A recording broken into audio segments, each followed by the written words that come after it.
Hello, Gordon Causey again, coming live and unscripted. Well, actually, I'm going to be reading something I wrote down, some notes I made earlier.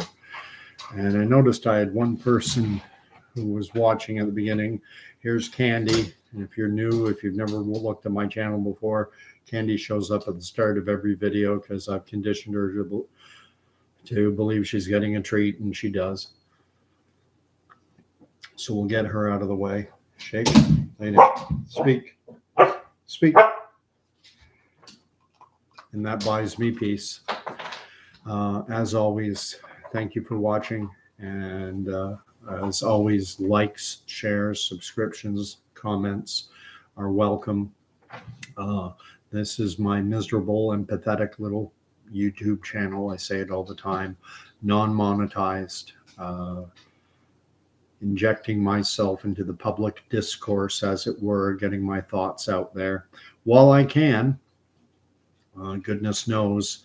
And it strikes me that we're moving into the era of what World Economic Forum top advisor Yuval Noah Harari has called the surveillance state.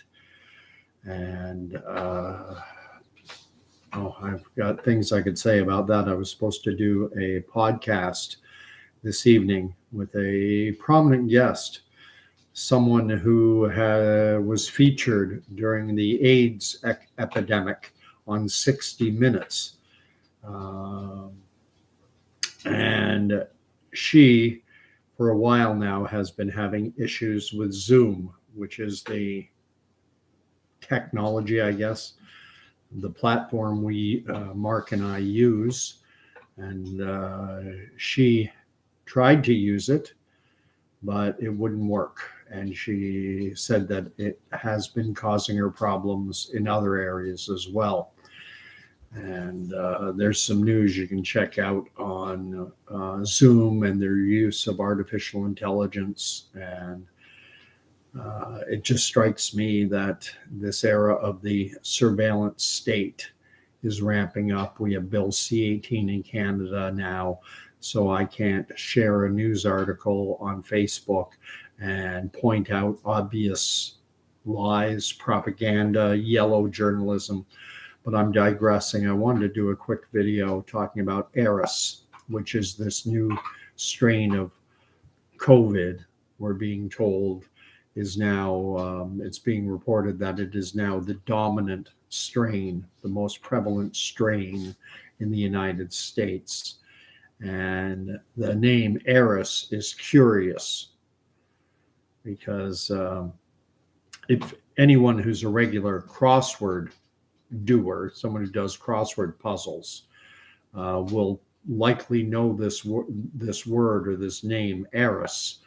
I used to do crosswords all the time back in the day when newspapers were, I would read the newspaper every single day, and I would always do the crossword, sometimes 2 in a day. And there are certain little words that come up over and over and over again in crossword puzzles. Like, what is a 4-letter word for a mine entrance? Adit, A-D-I-T. Or an operatic solo, an aria, A-R-I-A. One that you see a lot is a nice summer.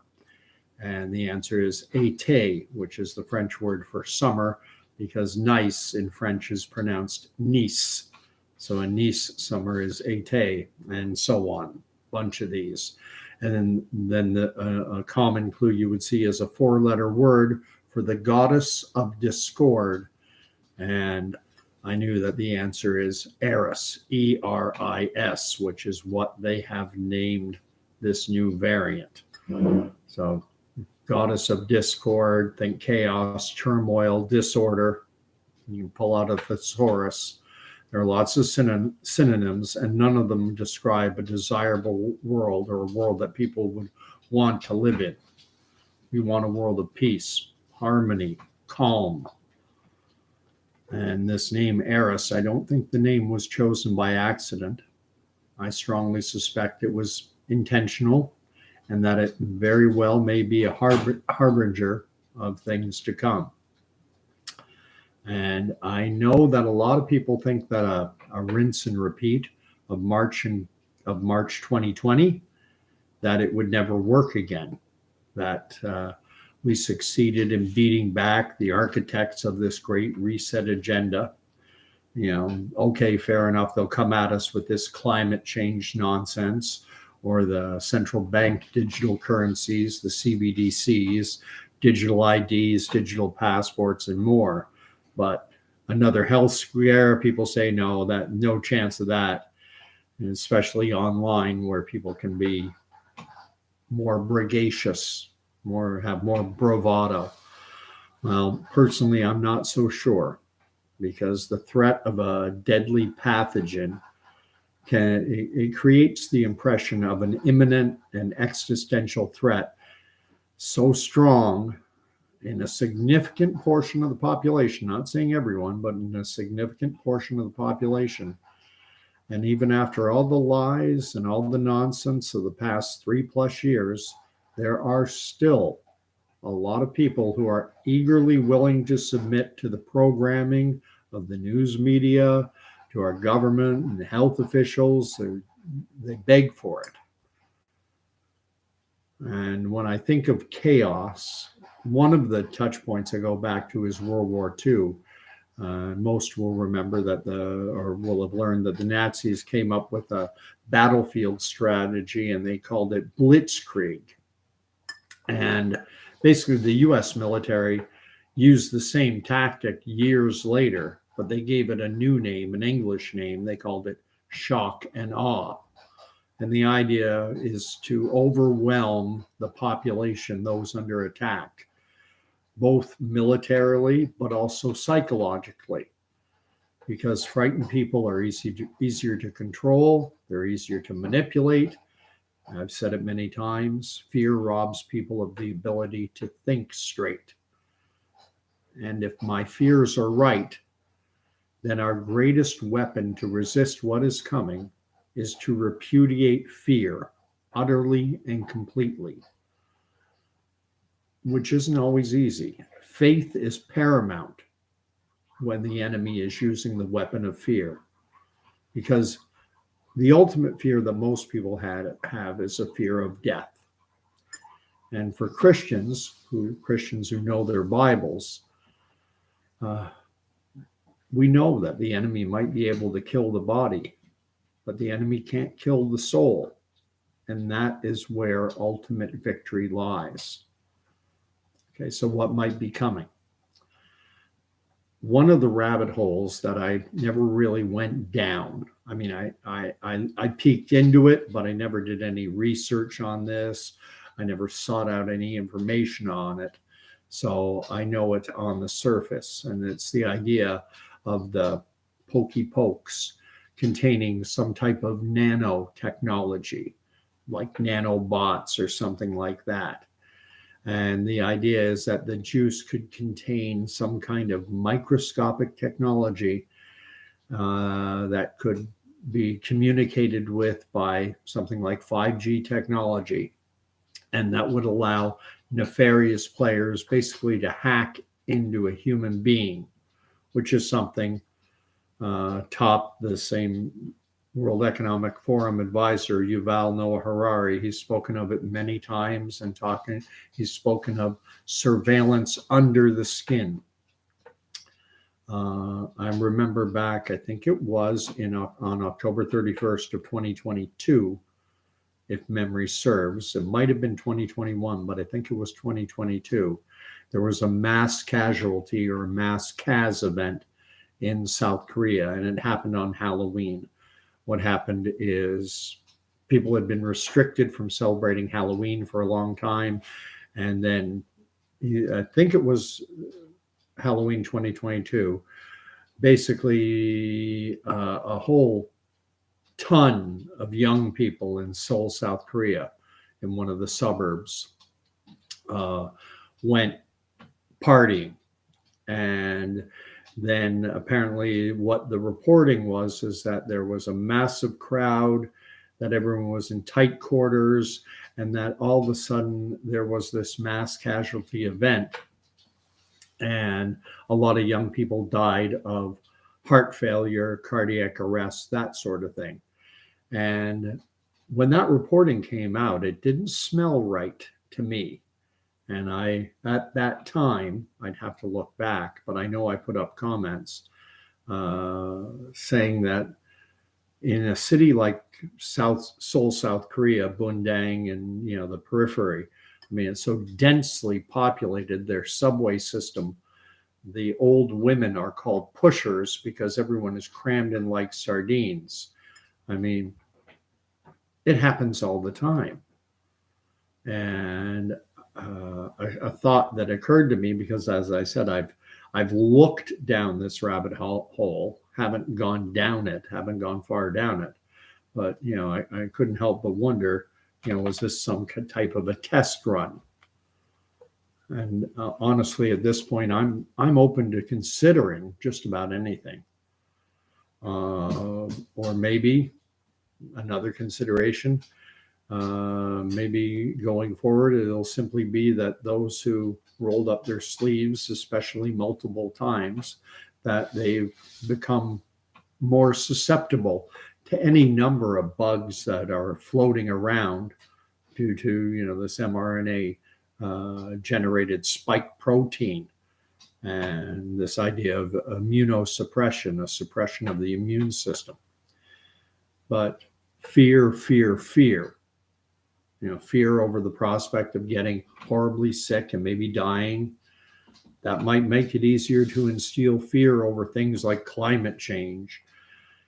And fearful people look for a savior. They want a messiah, someone to deliver them. And when it's the same powers pushing the fear that are offering to deliver you from the fear, when it's the same individuals telling you to be scared to death of COVID, but we're going to keep you safe. If those players are the same, that's when alarm bells should go off. But as I've said so often, fear robs a lot of people of the ability to think. And, people who are afraid of getting horribly sick and dying from COVID, hey, just listen to your government masters and do what they say. Like in March of 2020, when they said only the people who are essential can go out, but they can only go to work and nothing else. And everyone else stay at home, shelter in place. And essential workers, you can go to work. But when you're not working, when you're not delivering vital services, keeping the supply chain open, whatever, now just take 2 doses of this new product. Make that 3. No, 4, 5, 6.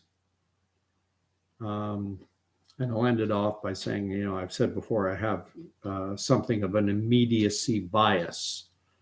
And I see this storm coming. And honestly, I just want to get it over with. Because there is no stopping what is coming. And it has taken longer than I wanted and longer than I thought it would. But I don't think we're going to be waiting much longer. I think it's going to be on our doorstep this fall.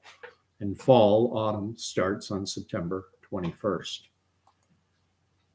That's some thoughts I shared on my Facebook page. I'll invite you to, I see I have someone watching and I've got 2 thumbs up. Thank you very much. You give me the little endorphin or dopamine rush or whatever that little happy drug chemical in your brain when you get engaged with guilty as charged. But when is it going to happen? There's a saying regarding biblical prophecy, and that is that prophecy is history foretold, and history is prophecy confirmed. And most Christians will be aware, any Christian who's in their Bible regularly will be aware of this term, the tribulation. And the tribulation is said to be a 7-year period during the end times. when the end. And it's divided into two parts. The entire 7-year period is called the tribulation. And there's the first 3.5 years, and then the second 3.5 years is referred to as the Great Tribulation. So the entire 7-year period is bad, but the second half is exponentially worse. And a lot of Christians have are proponents or believers in the it's something that came out in the 1800s in the United States, this idea of a literal rapture, and many will know of it. This idea that the elect, the chosen, the Christians will rise up and meet Jesus in the sky, and that they'll be spared. I don't get too much into it simply because reading books like Revelation, Daniel, Ezekiel, where these prophecies are made, the language is difficult. There's a lot of symbolism, and there are a lot of varying interpretations out there. One interpretation, when it just comes to the rapture, there are some who believe in a pre-trib rapture. That's very popular. Some believe in a mid-tribulation rapture. That's not as popular. I pray that there is a rapture. Who wants to go through a period of discord, of chaos, of Pandora's box being open? If I could go up into the sky and meet my Lord, that would be nice. But in terms of where are we, Scripture tells you that no one knows the day or the hour or the time, and we're not to know. But it's human nature to try and want to contextualize things, and we're told to recognize the season. We may not know the day or the hour or the week or the month, but we can recognize the season that we're living in. But in terms of, I can't help but speculate, because it's a 7-year period, this tribulation. And let's say it started in March of 2020. If that was the start of the tribulation, well, then 3.5 years would take us until September of 2023, this coming September. And that would be, when did it start? When was the exact day and hour that it started? I don't know. And I'm not sure that it did. Those who do believe in a pre-tribulation rapture, and they believe it fervently and completely, will say, well, this isn't the tribulation. Why not? Because I'm still here. If the tribulation, if this was the tribulation, I would have been raptured. So we shall see what's coming down the pike in the coming days, weeks, months. We know, the climate change rhetoric is going crazy. The era of global boiling is upon us. It gets hot in the summer. Wake me up when we have, a heat wave in Canada in December, January, and February, when we hit 25, 30 degrees in those months. The summers get hot. The wildfire situation in Canada. We've always had wildfires in this country, but we used to suppress them far more effectively. They've cut the firefighting budgets in provinces like in Ontario, in Alberta and Nova Scotia. They stopped sending what they call heli-tac crews into remote locations to stamp out a fire before it blows up. And in years previous, they had done such an effective job suppressing forest fires that there's always been a lot of dead wood in Canadian hinterlands and in the forests. A lot of dead wood. Trees die, they fall over, and they're kindling. And so forestry management people, workers, would do what they call control burns, and they would dig out fire stop areas and burn off that dry, dead timber that's just waiting to blow up into something major. But because of budget cuts, that has largely stopped. So you have all this kindling out there, and forest fires happen. Or is it worse now, or is it just that we're not managing it in the same manner that we used to, and that had because we're not suppressing them, and because there's lots of dry timber? That's what I believe. I believe they're taking a situation which should have been anticipated, and they're using it. No, don't let a good crisis go to waste. And if you can't, if a crisis doesn't present itself, manufacture one. So will we be in the era of Eris this fall? We'll see. We'll see. Fall is still a ways away, September 21st. So we got a month or more. And I'll leave you there. Thank you for watching. Thank you for the thumbs up, guys. And as always, like, share, subscriptions, all that stuff. Can't believe I've gotten up to 120 last check, which is for a miserable, pathetic, unmonetized channel that doesn't engage in any promotional services, doesn't pay someone to have a server farm bombard my site or my page or my channel. Unbelievable. I appreciate it. And we'll talk to you again in a few nights. God bless.